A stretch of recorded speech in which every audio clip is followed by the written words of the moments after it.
Good evening there from India. This is Abhivadan from Internationalism, and we're live for another episode of Global Hint Season 2.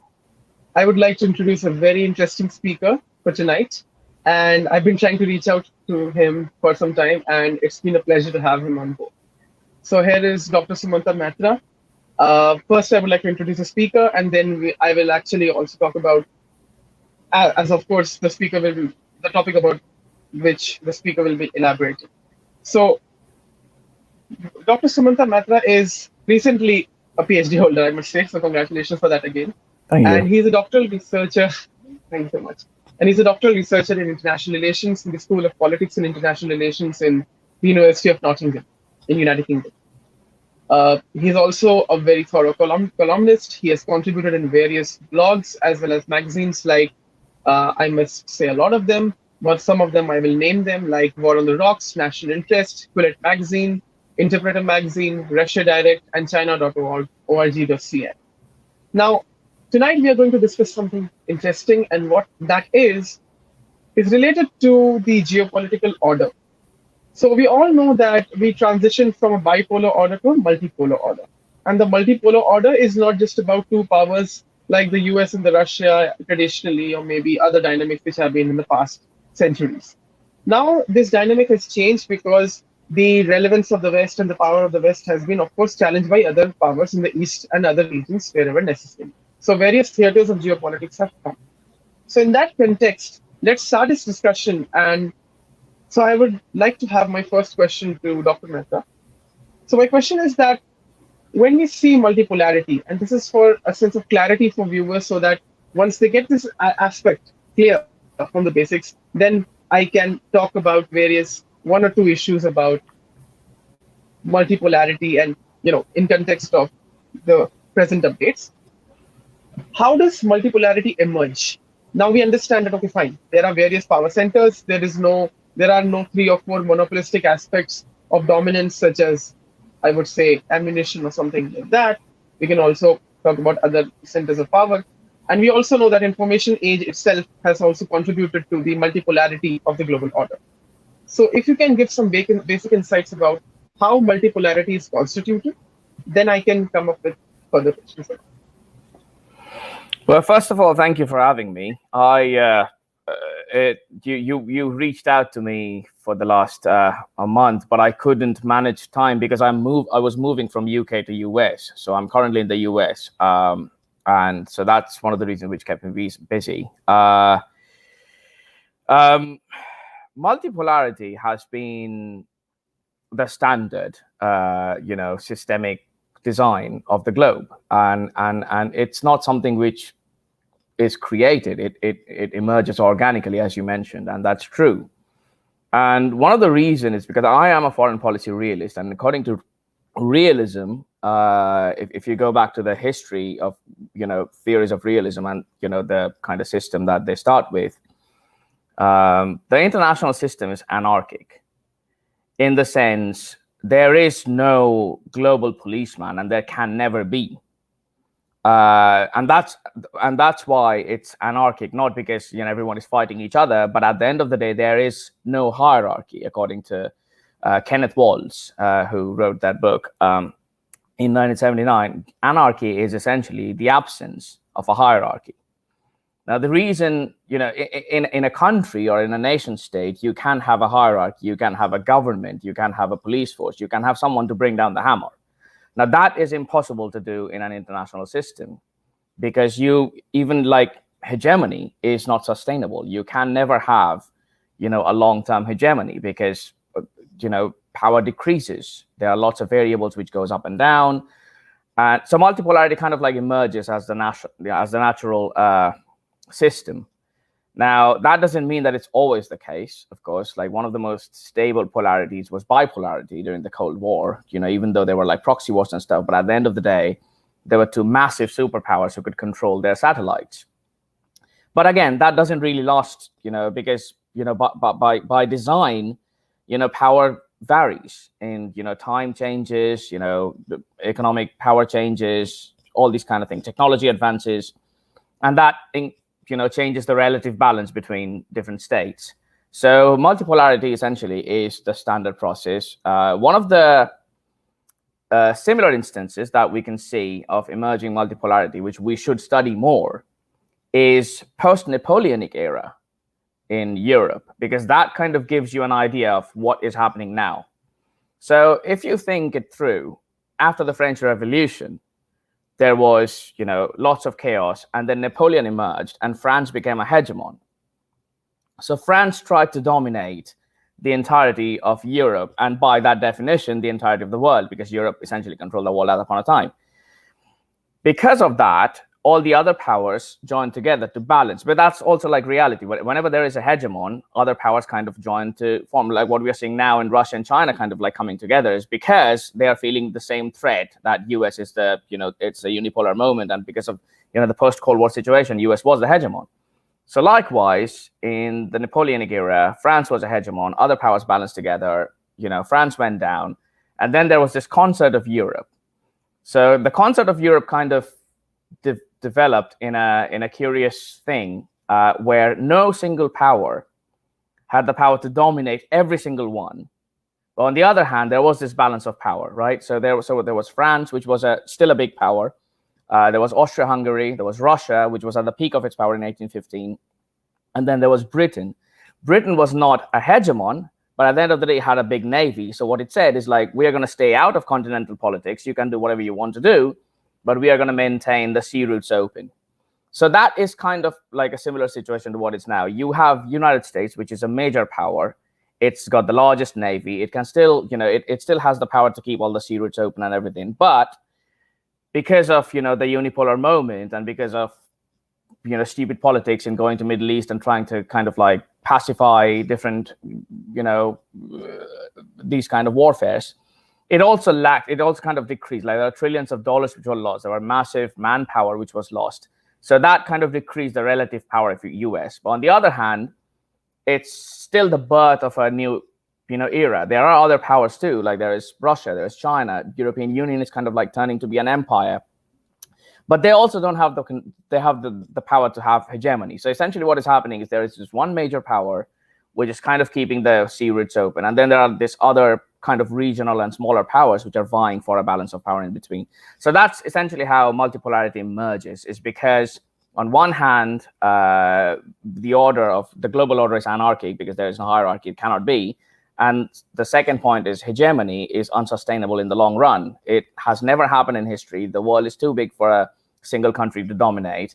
And there will never be a global governance, because global governance means global civil war, so that's, it's never going to happen. So the emerging multipolarity is going to, from what we are going to see in the future, at least for the next 20, 30 years minimum, up until there is a new balance, there will be a major power in the US, and there will be like other powers which are going to like vie for, regional balance. That's really interesting. So, on that note, I'd like to take up a serious question about the role of the United States. Yeah. And the reason I'm asking is because the United States is being, as some scholars and some people are saying, that it is becoming a waning power. And why they're saying is that maybe when it comes to their hard power capabilities, it could not be the case generally. And I may be wrong on that, because it's, again, not my opinion. It's something which has been opined by people and asked by people. But in the soft power domain, on which the US relies a lot of it, that's something which is losing its credibility day by day.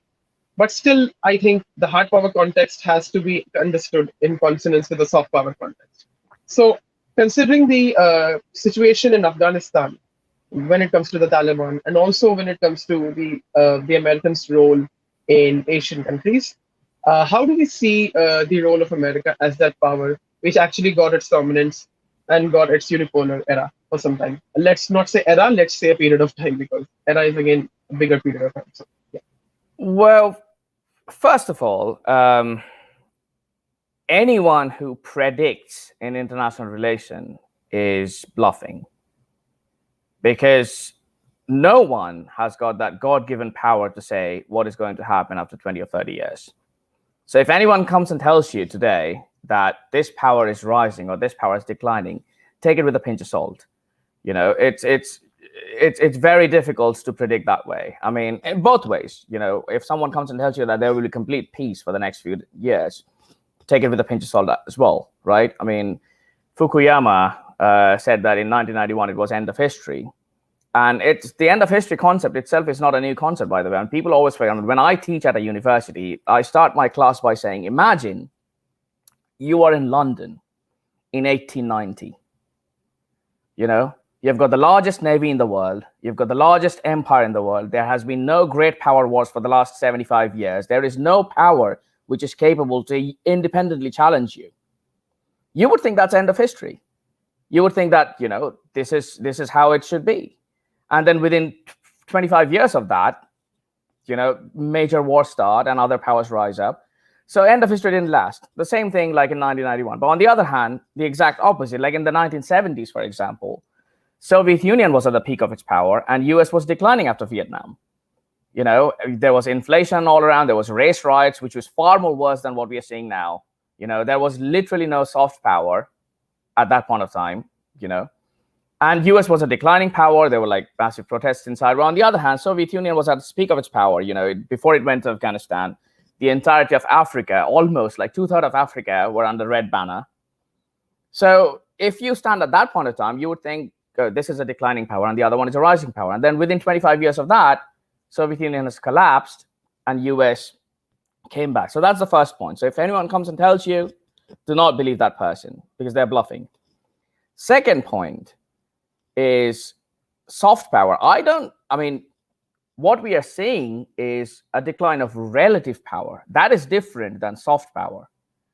If anyone comes and tells you that there is a soft power decline, ask him, so what comparative soft power are you seeing in the other countries? Is there a Chinese Hollywood? Is there a Russian Silicon Valley? Like, what soft power are we seeing? Like on the other, what is a comparative soft power on the other side? I mean, the US has got what I just saw recently. Of the top 10 defense companies, 7 are US, 2 are Chinese, and 1 is British. There is no European top 10 defense companies. There is no Indian, no Russian. So, these are claims, right? I mean, if someone claims something, they have to prove it. If someone comes and claims that soft power is declining, ask him, like, how do you know that? What are you seeing? What makes you come to this conclusion that soft power is declining? So that's not what I believe in. That being said, what is declining is the relative power of the United States. Now, relative power is a concept which is difficult to grasp because it's not an independent thing. It's a multiple variable thing, right? Aggregate power, geographic proximity, all these things kind of comes together. Offensive capabilities, all these things come together to form relative power. Now, what we are seeing is naturally, because the US has been the hegemon for the last 70 years and being kind of like unipolar in the last 25 years, it had also to carry the burden of security. Sometimes, there are people who blame the US, and US has got a lot of faults. Of course, anyone who left through the last 25 years knows, the kind of things that happened. And a lot of things were like the Iraq War, the Libyan intervention, they were all stupid mistakes. But what other than that? Like, what would have happened if the US was not a hegemon? Would we live under a Chinese hegemony? Would we like to live under Russian hegemony? Like, European Union hegemony? Like, do you want European Union to dictate anything, rights in India? Like, no one would like it, right? So there will never be a world where all the powers are equal and everyone is in harmony. That is not going to happen. So it's always a matter of choice and trade-offs. Like, if not the United States, who? If not China, who? So comparatively, what we are seeing now is the relative power of US declining because the US has carried the security burden in Asia. It has carried the security burden in NATO. And naturally, there is also kind of like a feeling in the United States that we are doing too much. Like, we shouldn't. Why should we care about what happens in NATO? Europe is one of the richest continents. 3 of the powers in Europe, Germany, France and UK have got a combined military and manpower to balance off any country in the world, like Russia and China. So why should we pay for their security? I mean, they're rich countries. They've got good social security. They've got nuclear capabilities, big navy. They can do their own. Same with, Asia. Like, yes, China is rising, and yes, there is a threat. But at the end of the day, there are also other powers in Asia. Like, they have to take their own burden. India is a massive power. It's a nuclear power. It's got, its own economic award, like number 5th in the world. Like, when it comes to economy, Australia is a big power. Japan is a huge power. So, I mean, so there is this feeling in the United States, for good or for bad, that we are also doing a lot of things that we shouldn't do, that we should let other, we should, what we say in international relations, buck passing. Like, we should pass the buck to other powers who can catch it. Like, the security burden should be a joint thing rather than an individual effort. And that feeling is like, it's going to continue to grow as, the US relative power declines. But that's not the end of the world. I mean, it has, like I mentioned, multipolarity has been the systemic thing throughout the world anyway. So we are kind of like reverting back to norm. Unipolarity itself was kind of like an exception to the rule in a way, because there has not been, I mean, other than the Roman Empire and stuff like that, there has not been many instances in history where one single power was so dominant over the others. And that obviously couldn't last. So it's not lasting this time as well. You very interestingly pointed out about 3 important European powers, just France, the United Kingdom, and Germany, and their utmost significance in continental Europe, which has always been, from both contexts, soft and hard. Now, of course, nobody wishes to talk about the game which has been in Europe in 2020, for a matter of joke. But yeah, from a perspective of diplomacy, since you have mentioned these countries, I'd like to understand that once Brexit has happened, which was, of course, an ethnic aspect as well as a policy aspect, and many things were jumbled up there. One problem which we see in the European framework is that sometimes there's a lack of decision making when it comes to defining security agendas. Now, we see that Europe is becoming increasingly interested in the Indo-Pacific. And we know that the Indo-Pacific, from a geographical point of view, is still an emerging idea, but not just because of maritime considerations, but also because of aspects of which actors will you involve. So some people can say that the Indo-Pacific starts with India, and people might not include Pakistan. Some people might say, no, started from the Saudi Arabia region, which is, I would say, the Suez Canal area and so forth. Or you may be including Madagascar and the African coast maybe. So from that perspective, if we see how European reluctance has grown, or how should the European framework be working alongside? And you can take the example of the Indo-Pacific and maybe enlighten more on that. Well, they're making a lot of noise. They're saying a lot of stuff. That doesn't mean that it's actually translating to policy. I mean, Germany, France, and UK, Germany's population is like, 88 million or something. France, like around 70, UK around 66. Combined together, they're a huge power.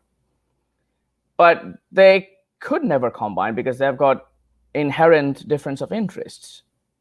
UK is a naval power. It's a maritime. It has forever, throughout history, Britain has been a naval power. So UK's interest is essentially trading, whereas Germany's interest is more continental. So yes, European Union is interested in the Pacific, and they are, but also some of that is signaling to the United States, like, we are your allies against China. So, we don't really think that European Union's Navy would make any difference in the Indo-Pacific region if push comes to shove tomorrow. Like, if there is God forbid, if there is a great power war, which no one should want, because at the end of the day, the biggest damaging thing in the world is a great power war. Not proxy wars, not COVID, not climate change, great power wars. Great power wars can annihilate global governance and system and population. So no sensible individual should want that. But history happens, and if tomorrow there is a great power war in the Indo-Pacific, how much will European navies help the United States anyway? I mean, what can they do? It's not like US needs European navies. I mean, the biggest thing Europe can actually do is pay for their own security in Europe, which will free away the American, forces, which that can be concentrated in the Asia Pacific region. So yes, they are saying a lot of things. A lot of that is signaling to the United States that, we, at the end of the day, we are liberal democracies. We have our differences between you and I, but compared to China, you are still our friend. So I don't see it translating. I mean, Britain sending one aircraft carrier or Germany sending one frigate in Indian Ocean doesn't change the balance of power in the region. It's not going to have any tangible effect. Like, China is not going to back away from flying over Taiwan or sending troops to Doklam or balancing Japan in the Senkakus because one British aircraft carrier is there. In fact, if there is a war, the carrier will be sunk on the first hour of the war because it's so far away from its home air cover. So those things are signaling. Anyone who studies military strategy will not take those things seriously. The political aspect is there. Yes, it gives an impression that the entire West is kind of united against China, which is a good thing, I suppose, because they kind of feel that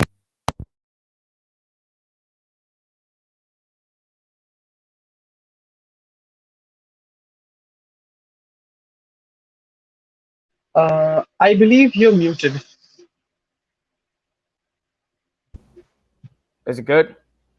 Yes, please continue. Wonderful. So yeah.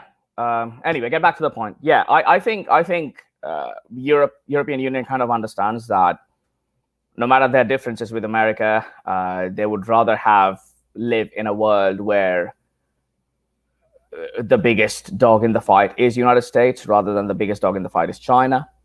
So it's a matter of choice. Everything is trade-off in foreign policy, and that is the trade-off they made. But significant capability increase in the Indian Ocean region if Europe sends their navy, I don't think so. I mean, I just don't see that happening. Let's get on the construct of the Indo-Pacific for a while, and let's discuss it on the perspective of a few nations in Asia. And of course, you gave a perspective on how Europe is trying to signal it, and I, in most terms, agree that it's more political signaling rather than practical aspects, because again, it has to develop. Yep. Now, I will be asking the question in context of three important countries which are in the Asia Pacific region, which might be set as Indo-Pacific in future. Right. First is India, second is Taiwan, and third is the Russian Federation. And the question will be in this form, that you wrote a very interesting article recently in the Federalist, if I'm right, and that was, I think, regarding the case of defense of Taiwan. And you raised three important questions. And I don't remember where the questions are, but I can read the questions out for you, and I'll ask why the questions are important. The questions were the following. What should one categorically do to defend Taiwan after a seaborne invasion starts and missiles start flying? How many Americans are willing to sacrifice in defense of Taiwan, even at the cost of a great power war with a nuclear rival? And if China successfully invades Taiwan, are American, Japanese, and Australian soldiers willing to sacrifice innumerably more men to liberate Taiwan and restore their current status quo ante? Now, this is something which is completely on the question of American interests and basically understanding whether you are going to take that cost-benefit risk at the same time. Yeah. So let's cover the Taiwan part first, and then we'll come on the India and Russia part afterwards. So adding to this, just one more part. So I had a very important discussion with a fellow from Taiwan, basically, and she has been a consultant in the Ministry of External Affairs in India as well. And I asked her a very simple question about Taiwan's strategic focus in the Indo-Pacific. She said a simple thing that, yes, we might have certain simple correlations with how the PRC used to think about border disputes and the South China Sea vision and all of that, but still, we are a friendly power and we want more considerations in critical technology, we want more trade, and we want more educational collaborations. But from a practical perspective, since you raised right questions and they hit at the nail, because of the simple reason that Taiwan is a very relatively smaller region, and just beyond the rhetoric of democracy and purpose, how should we see the Taiwan defense, the whole thing of Taiwan defense at the same time? And if yes, we are really seeing it as democracies, as Western democracies, very seriously, and of course, Western democracies plus certain Asian democracies like India in future, why should we? And if not, then how? Because I think from a cost benefit angle, most of the time it is not discussed. And then I think more of the time it gets into the rhetoric of whether Taiwan should be a part of the Anglosphere or something like that. So if you can elaborate about the the weaknesses or the problematic aspects or the, I would say, the relative normative strength of the Indo-Pacific framework in the context of Taiwan, that would be on this. I'm sorry if my question was a bit long. I gave a lot of context, but I think you can elaborate. No. That's fine. I remember that article. I raised 3 questions, and I haven't gotten an answer to those questions yet from anyone. Like, people talk about deterrence, deterring China and Taiwan. Okay, fair enough. Deterrence works both ways. That's why it's called deterrence. If I am deterring you, you are also deterring me. It's not a one-way process. I mean, you live in India. I was born in India. We know how things work with Pakistan. The reason that we couldn't invade Pakistan is because they've got nuclear weapons, and that's a fact. No matter how much we hate that situation, it won't change the relative fact that at the end of the day, in 1998, Pakistan developed their own deterrence. Okay, so deterrence works both ways. But what happens when deterrence fails? And this is important in the context of Taiwan, because people are talking about deterring China and Taiwan. What if China calls the bluff? What if they say, yeah, we're going to invade. If you want to stop us, go ahead, by all means. Are we going to do that? So that's the first question. I personally do not see that happening. I mean, it's a lot of big talks happen before, your ship is sunk. So the moment your ship is sunk, that's when the real thing, starts. So it's easy to say a lot of things about deterring China and Taiwan, but once China invades, I'm not saying China will. They're not idiots. People sitting in Beijing are not saying they're not Hitler. They're not maniacs. They have a calculated idea. They also understand what's going to happen if they invade Taiwan. They're going to have an insurgency. Taiwan is a big island. It's got 24 million people. It's armed to the teeth, right? You cannot have a hostile province of 24 million people, completely armed, and then pacify. Look what happened to the US in Iraq and Afghanistan. It's not an easy job to pacify a region that big. So the Chinese are not idiots. They understand that invading Taiwan is not just going to be over in one day. So they're not invading tomorrow. I don't think that's happening anytime. But that being said, in a hypothetical situation, imagine if Taiwan is invaded and China goes in. Are we going to stop them? Is India going to send their troops? Is Australia going to send their troops? Are Americans going to die in Taiwan? How Americans won't even understand. After 3 days, Taiwan is invaded. They won't be able to even reach there. From a military point of view, just think about the situation. That's one thing. Second point, if Taiwan falls, again, we are in a hypothetical scenario, like all else being equal, ceteris paribus. If Taiwan falls, does that change the balance of power of the region? Does that change the balance of power between India and China? Does that mean that tomorrow China is going to invade India? I don't think so. They're both nuclear powers. They're deterring each other. Okay. Does that mean that China is going to invade Japan? I don't think so. Japan has got 45,000 American troops and a huge navy. Japanese Navy is one of the largest navies in Asia.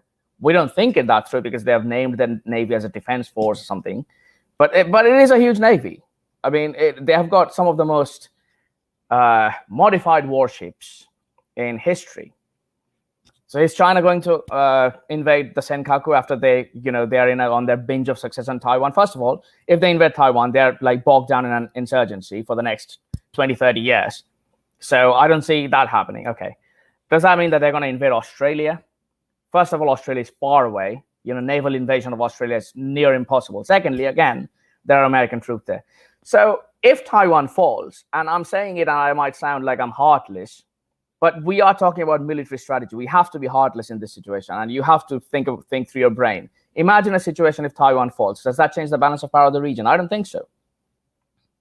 I don't think then. I mean, yes, it's a bad thing, and there will be a lot of bloodshed. A lot of Taiwanese will die, and Taiwan will be under China. And a lot of Chinese people will die because they're gonna have to pacify this entire region. But that's not changing the balance of part of the region anyway. At the end of the day, in the big picture, it's a very small thing. What that might actually do, if Taiwan falls, is make the Quad a formal military, ally. Because that would then force all the other countries to say, like, hey, these people are like Napoleon in France, so we have to come together to balance these people. It's reality. That's what human history suggests. When you see a hegemon or a rising hegemon, you come together and balance them. That is essentially one of the fundamental truths of history. When the Mughals were a hegemon in India, all the other smaller powers tried to balance them, bleed them dry in different parts. There were the Marathas, there were the Sikhs, there were the Nawab of Bengal. That's human history, right? So if Taiwan falls, India is reluctant to make Quad a military alliance. And I understand why, fair enough. But if Taiwan falls, I can guarantee that India would be one of the first countries to go and say, like, hey, enough. Let's make Quad a military power. Because strength in numbers, So if I'm too cynical about it, I would see the fall of Taiwan as kind of like an influence on a greater balancing posture, balancing China in the Indo-Pacific region. So regardless of whether it's good or bad, that is what is going to happen. Third question, and this is the most important thing. Everyone is talking about Taiwan falling, okay? So what are they doing to stop that? I mean, if I was sitting in Taiwan, I wouldn't buy tanks. I mean, if you see the kind of weapon systems that Taiwan is buying, it's all legacy platforms, tanks and fighter jets. Do we really think that Taiwan can win an air war with China? How many airplanes are you going to buy? The Chinese will still dwarf your Air Force. So why are you buying Air Force? If I was strategizing and sitting in Taiwan and deciding on a defense strategy, I would buy small weapons. I would focus on my counter-China strategy on an insurgency. I would be like Russia in the Second World War. Fine, you want to come in, and then we're going to bleed every one of you. That should be the military strategy. I shouldn't buy like massive ships. I'm not going to win a naval war with China. I'm not going to win an Air Force air war. This is not going to be the Battle of Britain. It's a flawed strategy. So yes, they can blame, oh yeah, we are Taiwan, we're a democratic country. First of all, it doesn't really matter. Ideology doesn't matter in international relations. Interests matter, right? I mean, you can be democratic. I don't really care. At the end of the day, if I see my interest is not, balance of power is in blood. So that's just how things are. So yes, you can shout as much as you want, like, yo, I'm a democracy. Every democratic countries can come and save me. That's not going to happen. You have to build up your forces in a way that you can deter the primary sense of attack. So buy weapons that would make it an insurgency, that would make China understand that if they invade Taiwan, they are going to have a 20 years bleeding insurgency in their hand.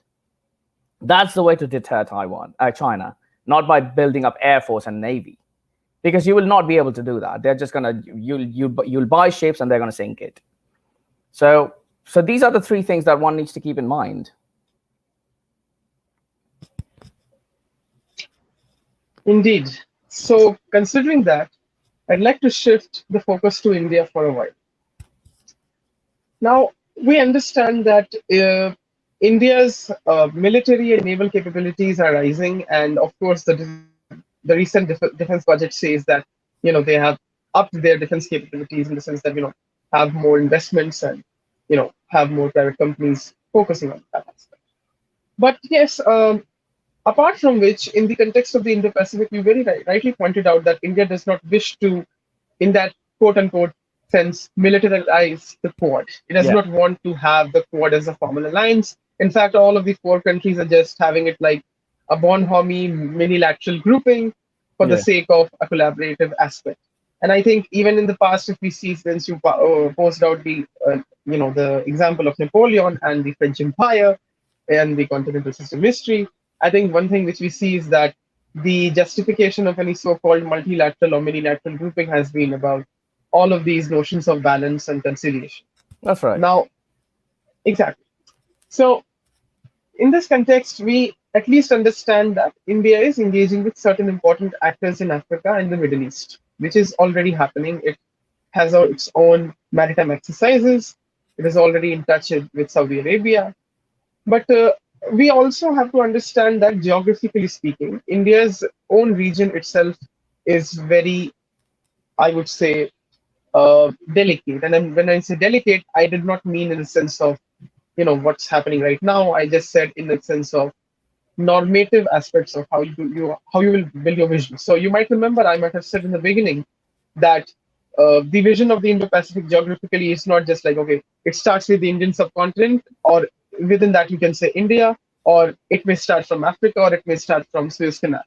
So the reason why I'm saying that India is at the heart of it is because India might be one of the key countries to basically lead that forward. And of course, strategically speaking, countries like Maldives and others might have a role. So, if from a risk analysis perspective, we see how should a straight understanding of the Indo-Pacific should be there, because there should be some certain straight understandings for forming more leadership avenues and getting things done. How should India see it? Because again, as I said, one is the geographical question, and second is the political will question. So, if you can elaborate upon that on that. That's all. So I have a lot to say about this. I mean, this could be just a topic in itself, and I could just keep on blathering about it. But I'm going to try and put it like in a more formed thought. So there are two ways of understanding threat perception. One, which is the most prominent and essential way, because that's linked to your survival, is geography. And the second is a more broad normative, if the world is good for democracy or bad for this and that. So that's the more normative aspect of it. Okay. Now, I am a military strategist, so my first instinct is to see whether survival is at question. Now, India is reluctant, as you mentioned, and you're right about that, in militarizing the Quad. In 2017, the Indian naval chief, I think Sunil Lanba, he was asked the same question, that why don't you make Quad a military alliance like NATO? And he gave a very good answer. He said, like, look, at the end of the day, which one country shares a land border with China? It's India. So if tomorrow push comes to shove and we make Quad a military, is United States and Australia and Japan going to send their troops? So that's a good question. I don't know the answer, but that's a good question. They might, but they might not. We might not even need it, but nevertheless. So that's one thing. The second thing is India, and this is something, and this is not because I live abroad, but this is something which I've noticed in the Indian strategic circles. The Indian strategic thought is kind of tied to a very post-colonial mindset, which kind of stunts them in understanding what other major powers in the same situation did before. Every country thinks they're unique. Okay, great. Every country has got their own sense of exceptionalism. Russia has their own sense of exceptionalism. China has, Britain, US, India also. Fair enough. But the moment that exceptionalism stops you from learning from other great powers in the history, there's a problem. Now, why am I saying that? India, at the end of the day, is a maritime power. We have to understand that almost 2/3 of Indian borders are maritime. If you see the geography of India, it's a natural advantage to the country, right? We have deserts on the west. So whenever there is a long-term invasion, that's a natural barrier, okay? We have got mountains in the north. Again, the last time there was a massive major mountain crossing, Rome defeated Carthage. So any invasion from the top, there we have natural barriers. There will be skirmishes. There can be skirmishes with China. But to see China invading with a major land army like Germany did in Russia, Russia is an open field. You can just go in for miles. Nothing is going to happen. No one is going to stop you. That's not the case with India. And in the south, on the two sides, we have got oceans and seas. So India is lucky in a way that it's kind of circulated with natural barriers. Now that would design our strategic perceptions. That would design our strategy. That would design how we, think about future threats. But do we? We don't.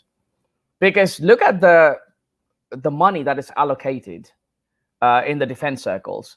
The majority of the money still goes to the army. According to India's threats, the majority of the money should go to Navy, but we don't do that. We are tied up with it's a good Navy, but it's nowhere comparative to what we should have. Okay, one thing. Second, we don't have a military-industrial complex like Britain or United States. We should have. There is no question why we don't. I don't know the answer why we don't, but we don't. We have got IITs, okay? We have got government fundings. We have got companies like Tata and Mahindra.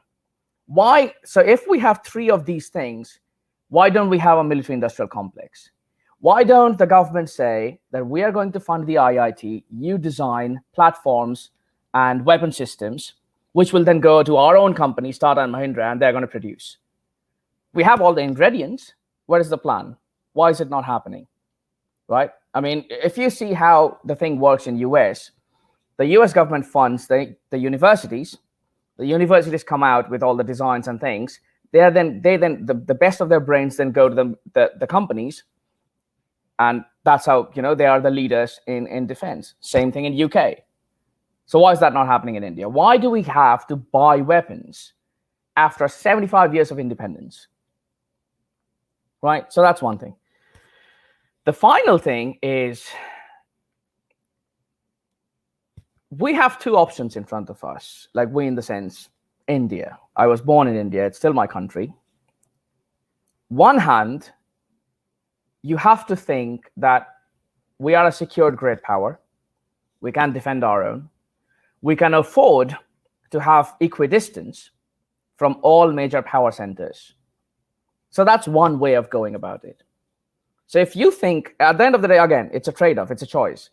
If you choose that way, accordingly, you have to change the design and the system and inside the Indian government. You have to have your own military-industrial complex. You have to have your own internal market, which is solid, so that tomorrow, if America goes away or if China comes, you can rely on your own rather than relying on the others. So that's one way of going about it. At the end of the day, if you choose to be an actor that, come on, we are a very secure great power. We have got natural boundaries. We have got enough manpower. We have got enough money. We can defend our own. We have got nuclear weapons. We can defend our own. That's one way to go. On the other hand, you can be like, no, this is a big threat. China is a big threat. We have to forget about all our equidistance and, past of non-alignment, and we have to move to one direction. So that's another way to go. In that case, you then have to have weapon systems which are compatible with Australia and Japan and US. You will have to have Americans training on Indian platforms, Indians training on Australian platforms. So there's interoperability and that kind of stuff. You cannot have these two systems together because they are not compatible. If you choose to be an independent great power with no ties, if the situation goes worse, you would also be alone. But on the other hand, if you choose to rely on other powers, you kind of wreck your own equidistance. In any case, you're coming on one side or the other. You won't be able to say oh, we are, These are choices to make. And I'm not there to make the choice for, India. At the end of the day, the Indian people have to decide on these things, and India has to decide on which way they want to go. But they cannot have, one thing that cannot happen is having two things at the same time. You can't have your cake and eat it, right? I mean, you have to choose. So this is a choice in front of India. And this is going to be one of the biggest strategic questions in the next 20, 30 years. At the end of the day, do you think that you are, and by the way, it's one more important thing. India constantly talks about how our democratic system is independent of influence. If you choose to be in the Quad, you also get all the things that comes with the Quad. So at that point of time, there will be human rights questions from the United States, and you have to accept that because you are choosing to be on their side. If tomorrow they come and talk about LGBT rights or violence in Kashmir, you won't be able to say that's our problem, because you are part of that team. And if you have to be a part of a club, you have to follow the rules of the club. So if you don't want to follow the rules of the club, you're my way or the highway. So these are important questions, and I'm not taking a side. I don't know what the answer is, but these are the questions that people need to ask. And based on the cost-benefit analysis of that, they have to choose a side.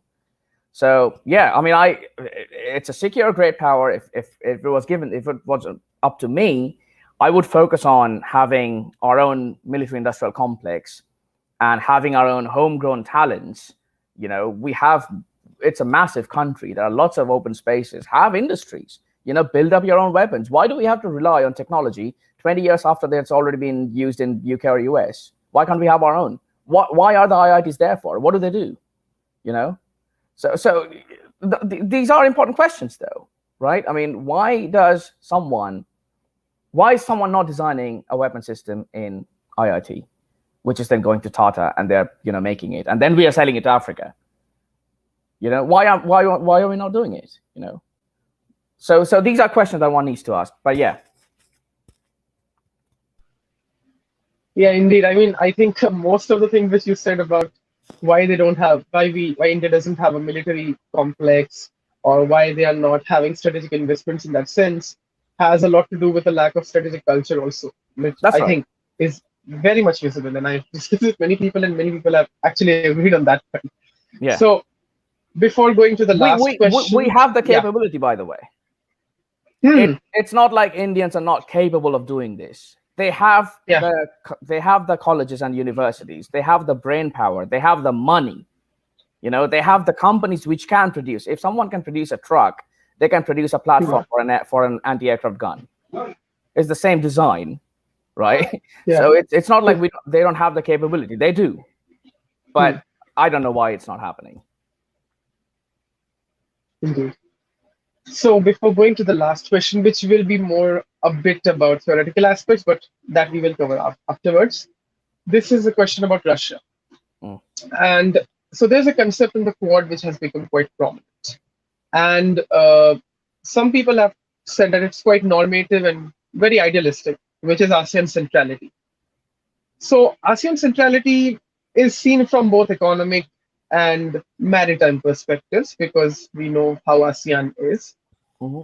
So in that sense, if we have to look at from a Russian perspective, is ASEAN because ASEAN centrality has a lot to do with the Indo-Pacific and the Quad. And I'm not saying Russia will join the Quad. I'm not even proposing that. I'm just saying that Russia does have a role in the so-called Indo-Pacific region. So in that case, if we see ASEAN centrality, and again, that is something which can be agreed or disagreed upon, how should Russia see it? Because again, this ASEAN centrality concept is a very new idea. I think it is a US given idea, or it is a Japan given idea. So in that case, how should Russia see it? Because that's something which people suggested that it could be a Russia favoring idea. So if you can elaborate. Why do you say Russia has a role in Asia Pacific? So why do I say that? Well, I say that considering who says that? Well, certain people and certain scholars say that. So it's a bunch of people. So it's again a matter of disagreement. Yeah. There is more British and French interests in Asia than Russian interests. Britain and France have got places and regions which are under British and French flag. There is no such place for Russia. Russia is a declining power. It has got zero soft power. There is no Russian Hollywood or Russian Nokia or any company. Their vaccine was an absolute fiasco. Their gas and oil industry is kind of going down because everyone else is finding gas and oil. I mean, so their peak economy was from 2002 to 2008, and that's gone. It's bogged down in 3 wars in Ukraine, Syria, and in the Caucasus. They have got issues there.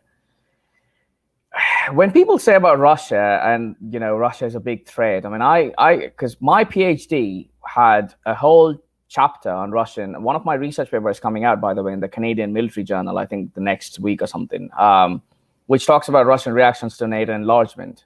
And I studied what Russian military strategists write about these things. And they understand that they're a regional power. I don't understand why we think they're a great power. I mean, Russians don't think that they're a great power. They think they're a big power, and they've got military capabilities to kind of like influence their own spheres of influence around them. But they don't. Sorry, they don't harbor a delusion that they will be able to challenge the US in Latin America, for example, right? So if you read Russian military journals, you would see that they are more grounded about their own capabilities than we think they are. So there is this understanding. It's a Cold War kind of nostalgia about thinking the Russians are the big, great power. They're like, the Ruskies are there to like, harm your interests. They are not a big power. They're a regional power. Their population is on a decline. They don't have major companies which are influential and powerful enough to challenge Western companies. They don't have major soft power. They don't even have a navy, which could be used for a long distance. I mean, the last time there was a Russian aircraft carrier in the English Channel, it was chugging more smoke than a Manchester chimney. So it's comical to see how bad the Navy is. They send the aircraft carrier with 4 tugboats around it because it might break down. So it's a miracle that we think Russia is a major power and it should have outsized influence in regions which it has got no interests of their own. I mean, Britain can send a whole carrier group in the Asia Pacific. Can Russia? No, it can't. So I just don't understand why Russia should be in Asia Pacific anyway. That being said, it has been historically, and this is a question which, again, it ties back to the previous question of which choice India makes. I mean, if Russia has been a historical ally of India, France has been a historical ally of India, and India cannot afford to just, cut that tie off. So it needs to find a balance in kind of like making Russia understand that it's not, the Quad is not targeted towards Russia. But at the end of the day, it's not India's responsibility of how threatened Russia feels itself. I mean, they need to understand that, the Quad is targeted towards China, and Asia Pacific is a completely different ballgame. So I think they should focus on, Middle East, where their clients are, in Syria and Eastern Europe. I don't think they've got any interest in the Asia Pacific region anyway.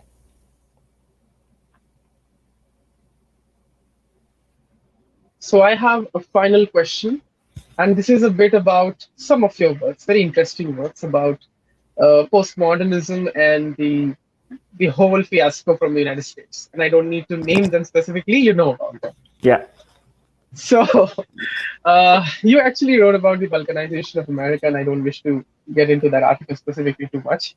But as we know, one very famous and interesting guy said on Twitter, and I think I must quote him, that woke is something which is not a policy, it is just something which is like an enjoyment. Now, the reason why I'm asking this is because we know that American soft power has its own relevance and its own aspects. And the whole postmodern woke thing has a lot to do with conflict politics and conflict economics, because it tries to diverge into societies. And what is happening is that many countries which are post-colonial, which are in Asia and Africa and even other parts of Eastern Europe, are rejecting that because of the simple reason that their political systems and their understandings are quite very, very different. I think even in Britain, there is some sort of differentiation on that aspect, whether it is racism or so forth. Mm-hmm. And we see that. Of course, there are commonalities, but there are various differences. So this is, again, a very theoretical question, and I know that the answer will be an affirmative no, but if you could elaborate on that, does all of this can we say that all of this wokeness and all of this postmodernism stuff, which is academically inbuilt in a very weird manner, has any, and I'm not saying impact, has any relevance in framing, seeing America's soft power vision in the coming years? I don't think so. The Biden administration directly is interested in that, but still, I'm asking this question only to see the limited reach of this, because again, it can have impact when it comes to conflict, politics, and economy. And you gave the example of Iraq and Afghanistan, not related to wokeness, but related to the whole regime change problem. So, Yeah. in that context, if you can give some analysis. Yeah. Well, I mean, it's the biggest threat that's facing the United States, which I think I mentioned in the same article that you mentioned, that, at the end of the day, the biggest threat is not China, it's their own universities, and the reason is, when people talk about woke, they think, it's the big things, like there is this one where the US is trying to influence other countries that way, but that is not my concern. My concern is that they're internalizing these things. And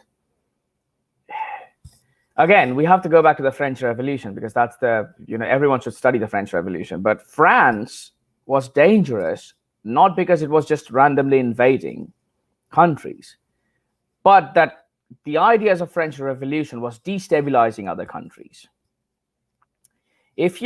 The reason Concert of Europe happened in 1815 after the fall of Napoleon, and Metternich came to power, and Metternich, Talleyrand, and Castlereagh came and decided that we need to get back to the old system, was because they realized that at the end of the day, more than the military power is the power of ideas that's coming from France, which is more destabilizing to the internal governments of other countries. Now, the reason why European history is so unique and important to study is because that gives a glimpse of what's happening now. What we are seeing from the United States is those ideas emanating and destabilizing other powers. Now, naturally, that would mean the other powers kind of pushing back on the US, saying, hey, you are acting like a revolutionary power. You're propagating your ideas like Soviet Union was during the 1970s. You need to stop that. And that would result in the loss of influence of US. And I think the Americans understand that. I mean, the American strategic circle, unless you're like really ideological, you understand that, if France and UK are saying that we need to stop wokeism, those are your biggest allies, right? I mean, if they are offended, imagine what's happening in China, Russia, Hungary, Poland, India, all these countries. So if you keep on like shoving your food on someone else's throat, you are bound to have kind of like a backlash. So at the end of the day, the biggest loss of influence will come if they internalize their own stupid ideas and try and force them on other countries. Whether they'd understand that, I don't know. I mean, again, no one should claim or predict anything in the future. I don't think it's going to happen, because Americans are not idiots. Those at least those are on the power, they are not idiots. But most importantly, again, because of realism, every country understands their own interests. The moment they see that we are losing influence in the world because of our own stupid ideas, they're going to stop, that.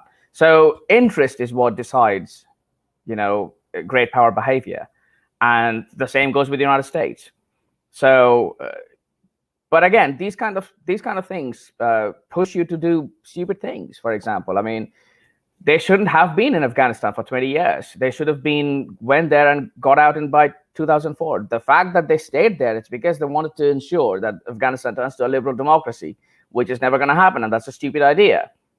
You can't change a semi-feudal country to a liberal democracy in 2 years' time. You have to colonize them for 200 years. I mean, imagine the question of India. Like, I don't know what they teach in Indian history schools these days, but Sir James Napier was walking, and there was a group of people who came and said, they're like, hey, we have to do sati, and we have to burn this lady whose husband died, because that's our custom. And James Napier said, fine, if that's your custom, you can do that. But we have a custom that if someone is murdered, we create a gallows and we hang the people who murdered those people. So you can follow through your custom, and we are going to do our own customs. And that kind of like stopped, the sati. At the end of the day, Britain was there for 200 years, and regardless of the bad things, there were also some of the good things. But the good things didn't come in one day, right? If you have to change the entire culture of a country, it would take decades and generations and centuries. So the Americans obviously are not, they don't think of themselves as a colonizing power. But what they were doing in Afghanistan was essentially trying to change the entire mindset of a country within 2 decades. Now, that's not going to happen. But the fact that they believe that is going to happen is because of their own stupid ideas. That's what they teach at their universities, that we can just change everyone. The moment we, go with force, a random country is just going to be like Switzerland. But it's ridiculous. And look what happened. Like, for 20 years, they've spent trillions of dollars and nothing happened. So the biggest threat is their own universities, and I don't know if that's going to continue or not. We're going to find out. Time will speak. But yeah. Indeed. And let's see how these developments come through. I think I really had an amazing discussion with you. Thank you. And maybe in future, we will have more discussions in the coming months or so. Sure. If any update comes in, or you write some amazing article, or maybe you should write a book. So congratulations for that in advance. My PhD thesis is, I'm planning to turn it to a book, but that's going to take a few years. Okay. So, yeah. Great. But I would be really happy to read it, and maybe we can have a review session or something like that in the coming years. When it happens. Sure, definitely.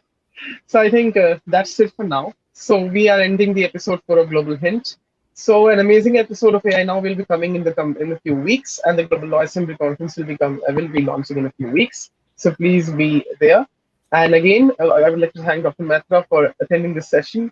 It was an amazing engagement. I hope my questions were as nice and not naive as possible. Thank you. Yeah, it was an amazing discussion. Thank you. Really, take care.